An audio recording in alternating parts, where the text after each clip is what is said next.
Hello everybody, how are you doing today? My name is Makeda Valletta, also known as the Body Scientist. And right now I'm live on my IG page. I will save this video and repost it to my YouTube page, The Body Scientist 81. So if you're on IG and you don't follow me on YouTube, be sure to follow me. And if you're on YouTube and you don't follow me on IG, be sure to follow me there as well. For those of you who are unfamiliar with me, I have a background in exercise and sports science, nutrition education. Okay. Prior to that, I was into biotechnology and, very much into the world of microbes and genetics, getting into exercise and sports science and nutrition science got me into how the body works on every level, physically and physiologically.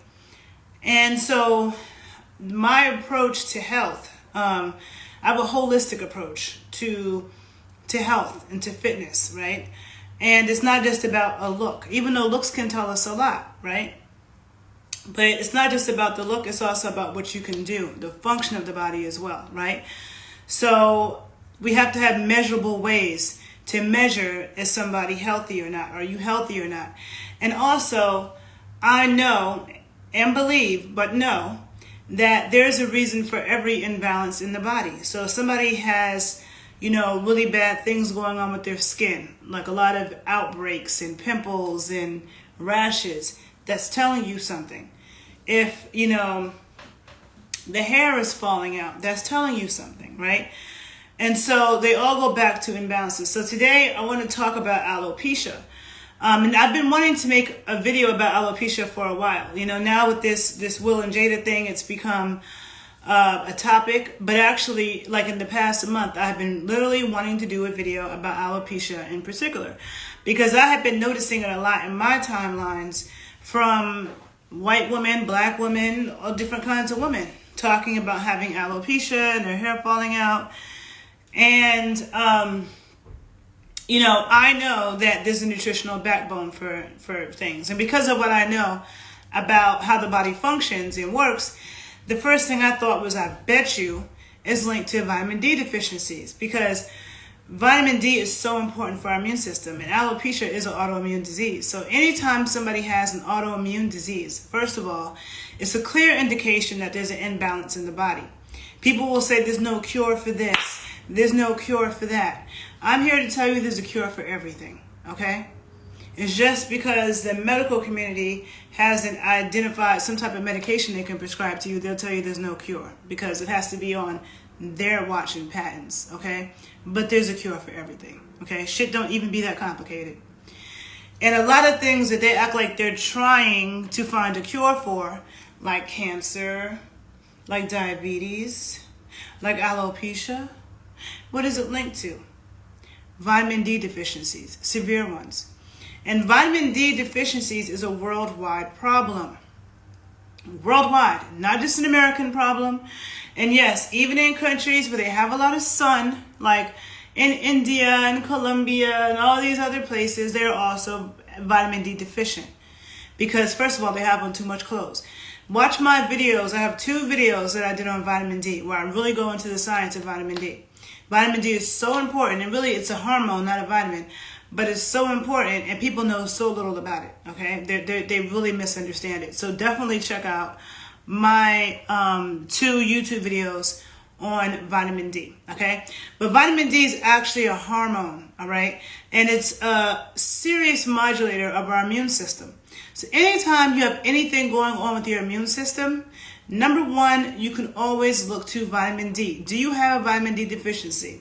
And most likely you do, okay? The more melanated people are, the worse it tends to be, okay? But it's not just that. Even unmelanated people have vitamin D problems, all right? It's just worse the more melanin that people have, okay? And you will understand more of that if you look at my vitamin D videos, because I don't want to go off into a whole scientific lecture about that, but just understand, all right? So even if you're trying to get it from the sun, the more melanin that you have, the more time you have to spend in direct sunlight during the hottest time of the day. And you cannot absorb vitamin D from the sun all year round unless you live like in the tropics, okay? Mostly, everywhere else, when you start to move away from the equator, it's only a few months out the year, and you have to be outside practically naked. Most people aren't doing that. Most people are in their office, they're in their car, they're in their house, or they have on too much clothes. If you look at people, all melanated people in the world before they were colonized, they were walking around practically naked. Some people get mad when I say this, but it's true. Before the missionaries came, and they came with the religion, with the patriarchal religion, telling people that their naked bodies was indecent, people in Africa, people in the Caribbean, people in South America, people in the Polynesian Islands, people in Southeast Asia, they were practically naked, okay? If you go to the Amazon right now, to the few tribes that haven't been colonized, they're practically naked. They might have on a little belt or something around their waist, but that's about it. People aren't doing that now, okay? So you're definitely not absorbing enough sun to make vitamin D, for one. For two, vitamin D is made from cholesterol. So you have to have enough cholesterol on your diet to even produce vitamin D. So if you're on a low cholesterol diet and you're, I'm not going to eat cholesterol, you can have a vitamin D problem, because vitamin D is a hormone, and all of our hormones are made from cholesterol. All of our sex hormones, testosterone, estrogen, progesterone, and all of our stress hormones are made from cholesterol. And so is vitamin D, because vitamin D is actually a hormone, okay? So with that being said, it's a great modulator of our immune system. So if you have an autoimmune problem, you definitely have to look to vitamin D. You also have to look to vitamin A. Vitamin A also plays a huge role in the function of our immune system, okay? And funny enough, vitamin A and vitamin D, they occur together in the same foods, and they work together. Vitamin D without vitamin A, no bueno, okay? And vice versa, right? So what are the foods that are high in vitamin A and D? First of all, I'm going to tell you right now, they're the foods that are demonized, the foods that we're told not to eat. Like liver, okay? Liver is probably the best source of vitamin A and vitamin D, all right? Liver.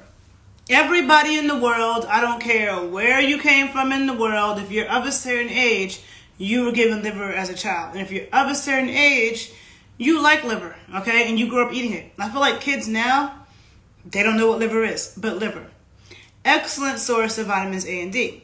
Then we have cod liver oil. Okay, also, if you're of a certain age, you were given cod liver oil as a kid. I feel like these 20-year-olds and these teenagers and kids now, I don't feel like a lot of them are getting cod liver oil.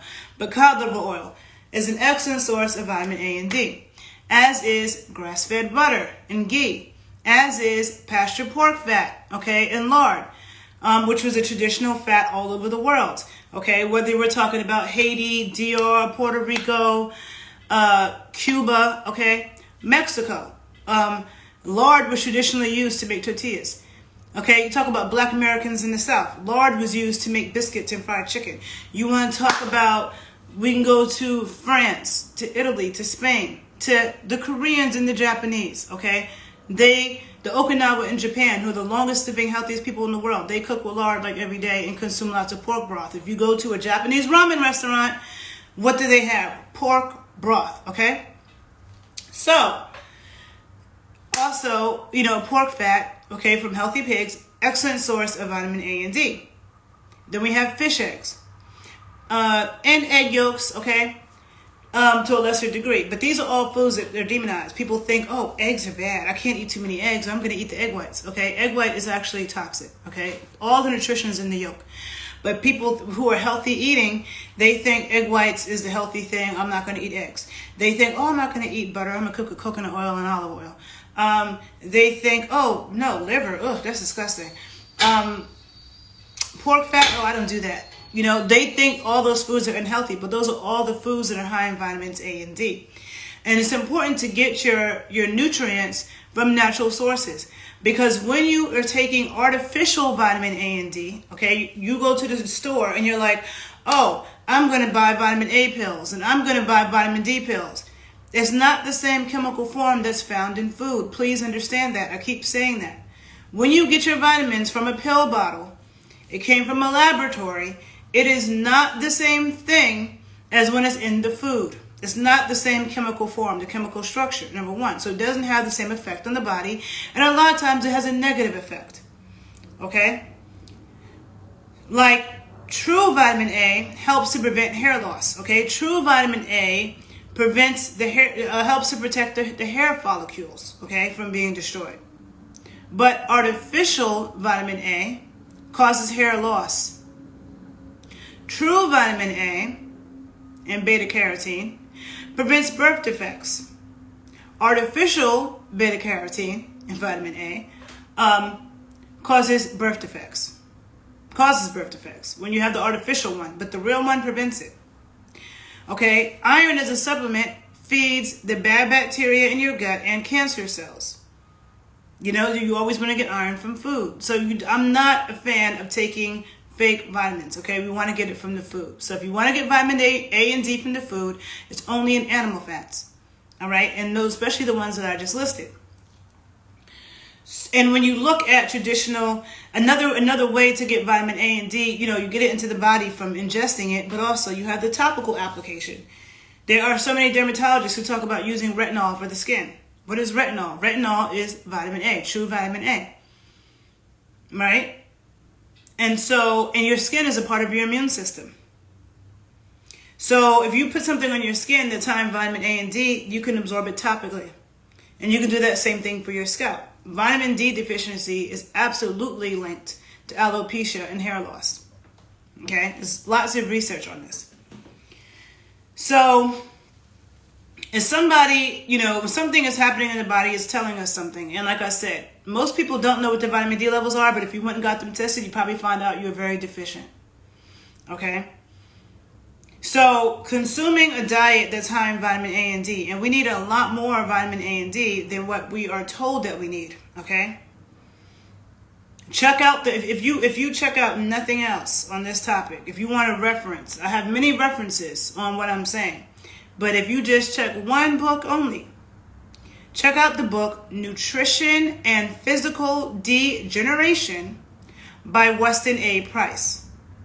Nutrition and Physical Degeneration by Weston A. Price. Okay, you can find it on Amazon, so don't ask me where to find it. It's very easy to find. Check that book out. Okay, so I like to look at, I believe in traditional foods. I like to look at traditional methods and, you know, things that people did, right? And I know that Black Americans in the South used to use lard in their hair. Used to put lard in the scalp, put lard in the hair. You know what? Lard is high in vitamin A and D. I see that in India, an Ethiopian women put ghee in their hair. They saturate their hair and their scalp with ghee. Ghee is an excellent source of vitamin A and D. Ghee also has butyric acid. Okay, and butyric acid is a fatty acid that helps feed the good bacteria in our gut, but it also helps to prevent hair loss. Okay? Then, the great Madam C.J. Walker, okay, she used bone marrow in her hair growth serum. Bone marrow. Bone marrow is very high in vitamin A. Very high. And good fats. And also, if you're of a certain age, no matter where you are from, if you're of a certain age, no matter where you're from, you've seen people eat bone marrow, okay? Like, people bit open the bones and ate the marrow. The marrow is very good for you. You can have marrow broth. You can eat the marrow. It is very good for your immune system. Very good. Very, very good for your immune system, okay? And highly nutritious. Somebody asked me, would store-bought lard be good? Yeah, you know what? I should have brought the lard that I have. I didn't bring it, and I'm not going to... I don't feel like walking through maybe I will walk to my apartment to go get my lard and show you. I have it in, there's a video I have about the oils that are good to cook with. And I show you the lard that I use. I get it from Whole Foods, and I'm starting to see it in some other supermarkets. It's a particular brand made by Epic. So it depends on the kind of lard that it is, okay? You don't want regular commercial food industry lard. Hold on, you know what? Let me just take a little, let me show you. Hold on. I don't edit videos, so I gotta take a walk real quick. Let me show you. Here's my lard. Hold on. Okay. All right, so let me put this back down.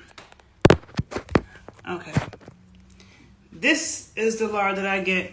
I get it from Whole Foods, but I'm starting to see this in some regular supermarkets too. It's by a brand called Epic Pork Fat. You see, rendered pork fat. I don't feel like it's that clear. And on here, this says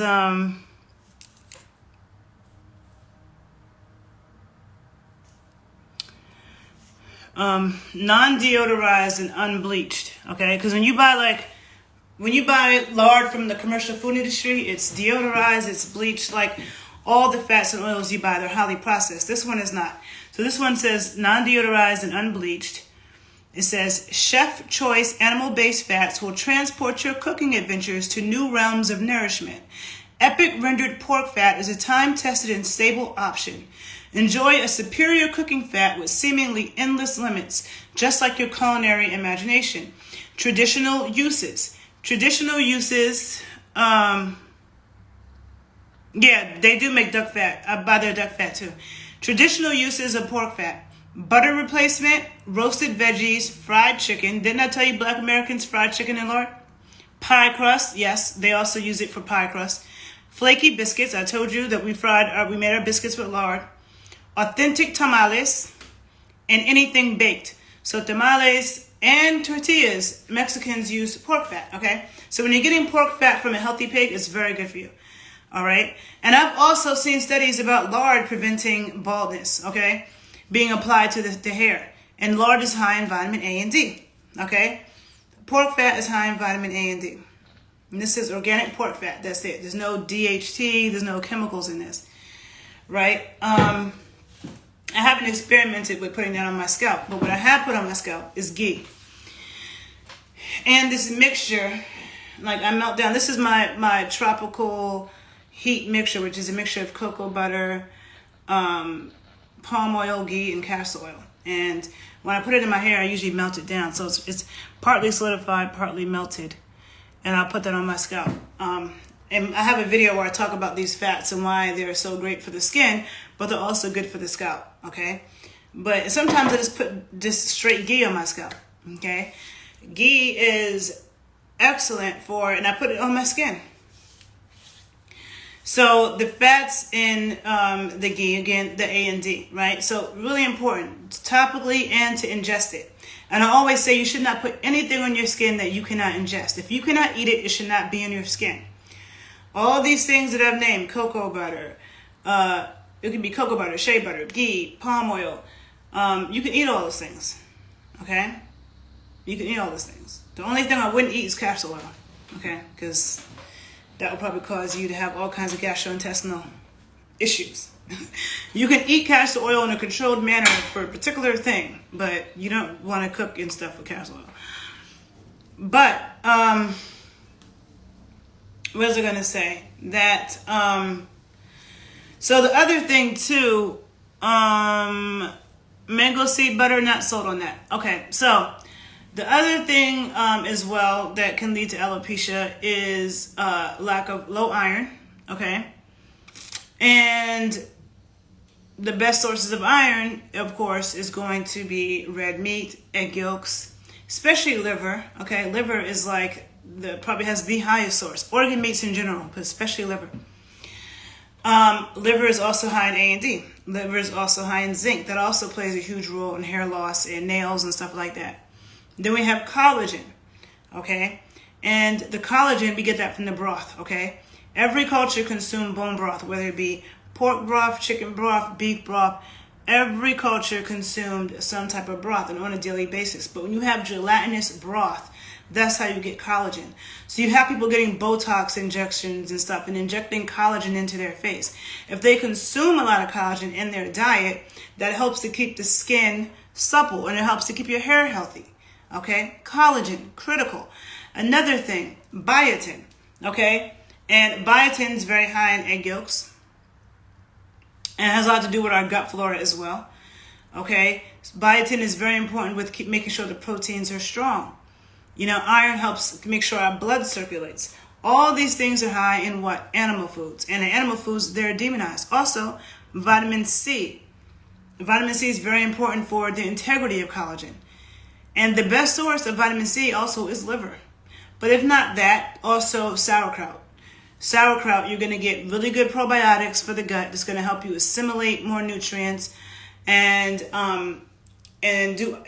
produce hormones that are going to be important for hair and stuff like that. But also, sauerkraut is very high in vitamin C, even more so than eating fruits and vegetables. Okay, and eating fruits and vegetables is a source of vitamin C, but liver is a lot higher in vitamin C, as is raw milk. Okay, but if you're drinking juice to get vitamin C and it's real vitamin C, then you have to drink the juice as soon as it's made, because the more that the juice sits there and is exposed to the air, the vitamin C, which is an antioxidant, binds to oxygen, becomes deactivated. So basically, the vitamin C level in juice is rapidly decreasing from the second that it's made. So you have to drink it immediately to really get the most vitamin C out of juice. All right.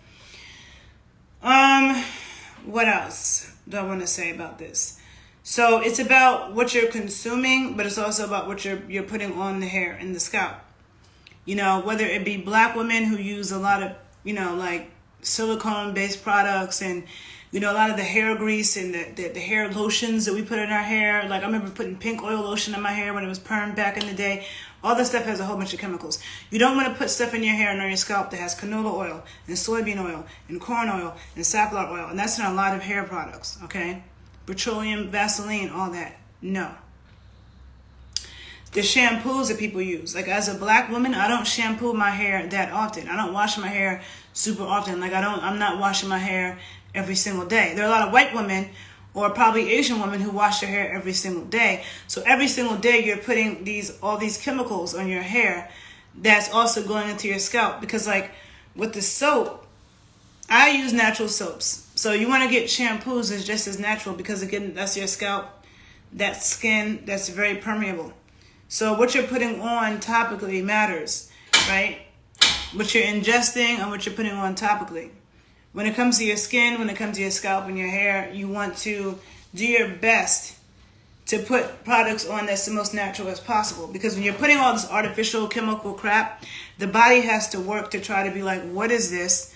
And try to break it down and detoxify it and get it out of the system. The body has to expend a lot of energy doing that, as opposed to consuming something natural that supports the functioning of your body, and your body recognizes it, works in harmony with, and helps your body function at a higher level, right? Like, which would you rather? What makes more sense to you, right? So that's why we want to decrease our toxic load as much as possible. So another thing that's really important with hair loss and alopecia is the B vitamins. And like B12, you get that also from animal foods, from the egg yolks, from the red meat, from the organ meats, okay? You should not be on a plant-based diet saying, I'm going to take B vitamin pills. I'm going to take vitamin D pills. I'll take vitamin A pills. I'll buy some plant-based collagen, which is processed pharmaceutical food industry Frankenstein's crap that doesn't come from nature. You're going to get plant-based collagen and all this stuff. There's a whole bunch of supplements. It's not the same thing as getting it from nature. Okay, so even with androgenic alopecia, where people have too much of a certain type of testosterone, that can happen a lot in women with PCOS. Okay, and PCOS a lot of times is really an insulin problem. So if you have PCOS, you really need to chill on the sugar and the grains, because when you're doing that, it's causing the testosterone to turn into a toxic form of it. So too much sugar, you know, which can cause the bad forms of testosterone in the body to then cause you to lose your hair. And that can happen in men and women. Okay? So your insulin levels. So what does that say? That says that really the plant foods, because sugar is a plant food, is very much responsible for a lot of problems in the body. But does that mean we shouldn't eat any plants? No, it doesn't. But all the medicinal foods that they're really nutrient dense, the most nutrient dense medicinal foods are the animal foods, not the plant foods. If you want to get that vitamin A and D, in your body, on your skin, you do it through butter. You do it through ghee. You do it through egg yolks. You do it through cold water fish like mackerel and shellfish, fish eggs, raw dairy, okay? Raw milk, raw cheeses, raw yogurts. That's how you do it. And you know what? Those are also things that people use topically. People use eggs in beauty masks. People use, ghee and butter on their skin and hair. People do scrubs with milk and honey and take baths, okay? With milk products because of the alpha hydroxy acid, which is absolutely excellent for exfoliating your skin. And also has vitamin A and D. I have a video about why milk is so good for your skin, like, doing milk scrubs and stuff. I have a whole YouTube video about that. That also has vitamin A and D. So just know that vitamin A and D is critical for radiant skin and hair and scalp health.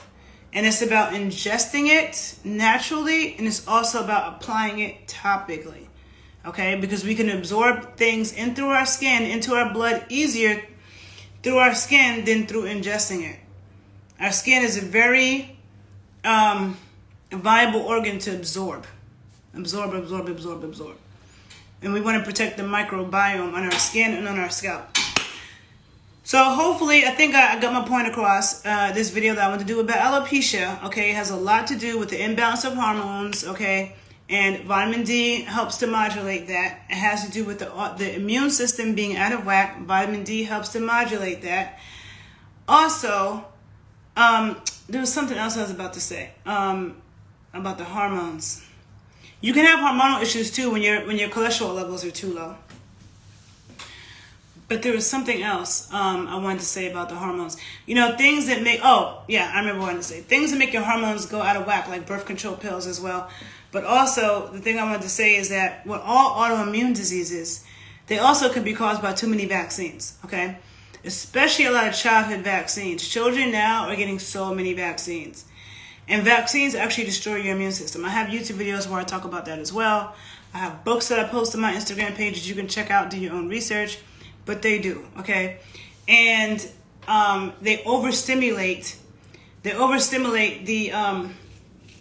antibody producing part of our immune system. We have two parts of our immune system, okay? And it causes the overstimulation of antibodies and the understimulation of our cell-mediated immune system, which is like the first layer of our immune system, which is really important. So, if you think about it too, every autoimmune disease is on the rise, okay? Like 20 years ago, nobody really knew what lupus was or vitiligo. People used to think Michael Jackson has a disease that's making him turn light. Yeah, right. Graves' disease, all that. People really didn't know what that was. Now all of it's an epidemic. Irritable bowel syndrome, epidemic. Graves' disease, epidemic. Vitiligo is becoming normalized. And alopecia, because even with the black women in the wigs, I didn't realize so many black women were having problems with their hair. And it's not just black women though, the other thing about black women is the perms. Like my hair has been locked for 22 years, but when I was growing up, my hair was permed. And I remember having that on my scalp until it burns and then you rinse it out. Like those chemicals, is absolutely no way that it's good to put those cancer-causing chemicals right on your scalp, to go right into your brain and right into your body. So you got to think about all those things, But every autoimmune disease is on the rise, all of them. And there's for sure a nutritional backbone. For sure, an imbalance in gut bacteria is the root of it. And for sure, too many vaccines, okay? I did a whole Clubhouse talk on this the other day. I will try to post it below in case anybody wants to listen to that archive conversation, because we spoke about a lot of things. But the main point, in this conversation, the vitamin A, the vitamin D, the iron, the biotin, the collagen, the good bacteria, the vitamin C, the B vitamins, all play a huge role with maintaining good hair health. And for sure, vitamin A and D are definitely probably a huge deficiency that you have if you're losing your hair. Get your vitamin A and D levels tested. Get your vitamin A and D levels tested even if you're not losing your hair, because a vitamin A and D deficiency can lead to so many disease states in the body. So that's something you definitely want to stay on and learn how and correct. Check out my YouTube videos on vitamin A and vitamin D. I have 2 on vitamin D, 1 on vitamin A. Check it out. If you learn something from it, please like it. Please share it, because sharing is caring. Same thing with this video. And yeah, take care of your hair and your scalp, you know? Like I said, you know, I definitely like to use my little ghee mixture. You know, you have Black Americans who used to put pork fat and lard in their hair. You have Madam C.J. Walker who put the bone marrow in her serum, and that time vitamin A. So I really believe in traditional wisdom. And all of it is backed up by Western science. Western science can't catch up to traditional wisdom. All right? So just think about that. And great luck in your health journey, and have a good day, people. Bye.